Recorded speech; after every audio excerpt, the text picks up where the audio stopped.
Also today, the other big story news for Jax following this afternoon, the Corrine Brown corruption trial. Already today, 14 potential jurors have been removed from jury selection, mostly because they had strong beliefs already that Brown is guilty. Lynnsey Gardner is joining us live at the federal courthouse. She sat in on some of the proceedings today. Lynnsey, what can you tell us?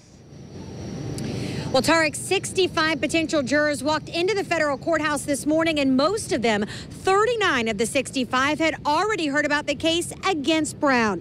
That's going to be a challenge for her defense. But today I sat down with a former federal prosecutor who worked here for 17 years, and he tells me this is not going to be the only hurdle her defense team will have in selecting this jury.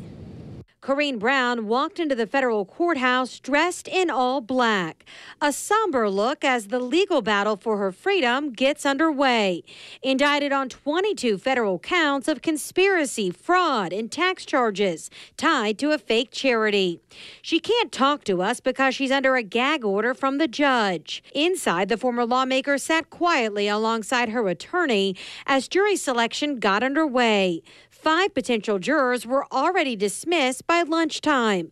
4 of those because they had strong feelings about her guilt based on news reports.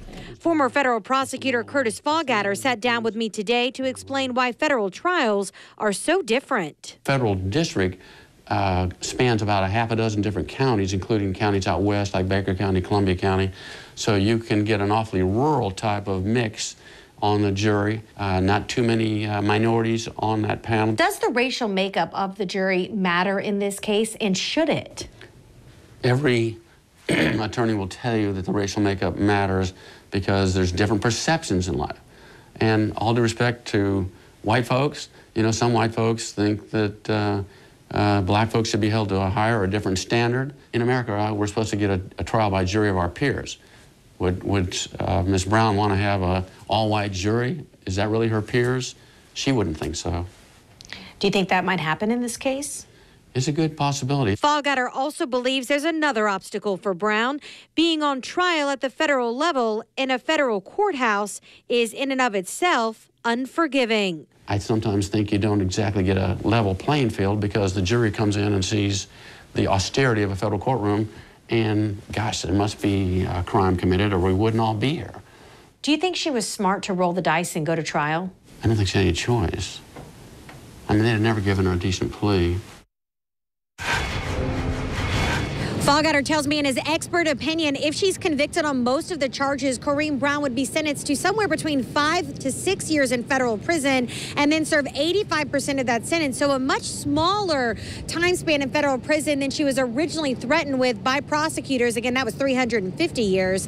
But as for Brown herself, she is going all in on her defense team. In fact, I just confirmed she sold her beach house in Fernandina Beach a few days ago, price tag $275,000. Money she previously told me would go to pay her attorney's fees. Now, our team of reporters are still inside the courtroom right now. We'll have the very latest as jury selection on day 1 of this trial wraps up, coming up at 5 o'clock. Reporting from downtown, Lynnsey Gardner, Channel 4, the local station. All right, thank you, Lynnsey. And as Lynnsey mentioned, Fallgater is affiliated with this trial. He represents a witness, actually, for Corrine Brown's defense. That is City Councilman Reggie Gaffney. This is in regards to her tax charges. Gaffney oversees a charity that Brown donated to. The government says those donations were inflated and what she claimed to the IRS was fraud. Gaffney is expected to testify that they were truthful.